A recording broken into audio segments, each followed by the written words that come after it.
तर नमस्कार, मी अमृता तुमच्यासोबत आपल्या नवीन एका व्हिडिओमध्ये. तर मस्त अशी भाकरी करत होते मी इकडे. सकाळचा डब्बा-फिब्बा झालेला होता म्हणून मी स्कूलला पण सोडलं होतं. पण ह्यांनी आणून दिलं होतं भाजीसाठी, म्हणजे आपले मटण आणून दिलं होतं, तेच भाजी करणार होते मी.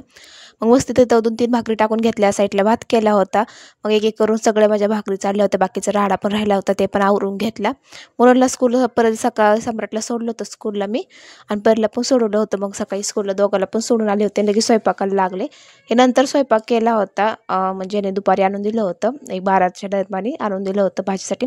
मग सगळं वाटण काढायला घेतलं, कांदा, टोमॅटो, खोबरं हे सगळं चिरून घेतलं. खाली बसून जरा उभा राहून पाय दुखतात, म्हणजे उभं राहून किचनवरती बराच वेळ उभं राहिलं मग माझे पण पाय दुखतात, त्याच्यामुळे मग खाली बसून सगळे व्यवस्थितपणे चिरून घेतलं. त्यानंतर मग गरम मसाले काढले, काही गरम मसाले, दालचिनी, लवंग, मिरी, तेजपान हे सगळं काढून घेतलं. त्यानंतर लगेच त्याच भाकरीमध्ये भाकरीच्या तव्यामध्ये लगेच कांदा टोमॅटो भाजायला टाकून घेतला. त्यानंतर एक-एक करून सगळे आपलं मसाले वाटून भाजून घेतले होते सगळे व्यवस्थितपणे. एकदम मस्त असे भाजून घेतले होते लालसर. त्यानंतर गरम मसाले पण मला थोडेसे हलके भाजायचे होते. गरम मसाला पण मी हलकासा भाजून घेते. त्यानंतर कांदा, टोमॅटो, गरम मसाले सेपरेट भाजते, जसं खोबरं आणि गरम मसाले सेपरेट भाजते, आणि कांदा, टोमॅटो, अद्रक हे मिक्स भाजून घेत असते मी. त्यानंतर सगळे मसाले भाजून झाले होते. त्यानंतर टोमॅटो शेवटी टाकला होता. टोमॅटोला नरम व्हायला वेळ लागतो त्याच्यामुळे.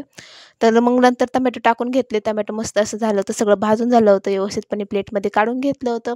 त्यानंतर मिक्सरमध्ये पटपट वाटून घेतलं सगळं एक-एक करून. त्यानंतर पहिले गरम मसाले वाटले, त्यानंतर कांदा टोमॅटो वाटणार होते पेस्ट, कारण की सुके मसाले लवकर. त्यानंतर लसूण अद्रक काढलं होतं. पिवळं चिकन करण्यासाठी सम्राटला पिवळं काढायला लागतं, कारण की सम्राट तिखट खात नाही अजून पण, त्याच्यामुळे सम्राटला मला सेपरेट काढायला लागतं, पिवळा रस्सा टाईप. मग लगेच फोडणीला टाकून घेतलं, हळद मीठ त्याने लावून घेतलं मटणाला. मग मस्त असं 5-10 मिनिटं मटणाला लावून घेतल्यानंतर लगेच मी फोडणीला टाकून घेतलं. लसूण अद्रक हे फोडणीसाठी टाकलं होतं, कोथिंबीर नव्हते.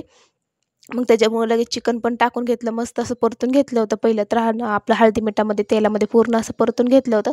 त्यानंतर मस्त असं रस्सा काढला होता. त्यानंतर हे मटण साईडला काढून घेतलं तर रस्सा ते लगेच चालली होती माझी भाजीची तयारी. भाजी करायची, तेल टाकलं होतं पातेल्यामध्ये. लगेच जे मसाले वाटले होते ना वाटण, ते पण लगेच टाकून घेतलं मी, मसाल्याचं वाटण आपलं. त्यानं थोडासा आवाज खराब दिसत असेल, कारण की दिवाळीची साफसफाई केली ना, तर मग धुळीची जरा ॲलर्जीच आहे माझ्या नाकाला, त्याच्यामुळे धूळ उडली ना तर लगेच मला सर्दी खोकला हे सगळं होतं मला. त्याच्यामुळे थोडासा आवाज जरा खराब निघाला आहे, म्हणजे खराब झालेला आहे आवाज थोडासा सर्दीमुळे माझा. त्यानंतर लगेच भाजी टाकून घेतली मी पटपट, कारण की यायला लागली होती भूक. सकाळी ह्यांनी काहीच फक्त नाश्ता करून गेले होते, आणि 2 वाजले होते. 12च्या टायमिंगला भाजीला आणून दिलं होतं, पण वाटण काढायला बराच वेळ लागला मला. मग 1:30 वाजता भाजी झाली होती. मग मस्त असं वाटण मी परतून घेतलं होतं, छानसं घेतलं होतं. तर तिकडं सगळं आळणी पाणी काढून घेतलं होतं. इकडं भाजी चालली होती, भाजीची तयारी चालली होती. त्यातनं मस्त अशी रस्सा भाजी केली होती मी मटणाची, खूप छान झाली होती. तरी पण खूप छान झाली होती, आली होती. आणि पातेलं मोठं दिसतं असेल, कारण की ह्याच पातेल्यामध्ये आम्ही भाजी करतो. त्यानंतर मस्त असं ताट घेतलं. तर असा होता आजचा व्हिडिओ. Like, comment, subscribe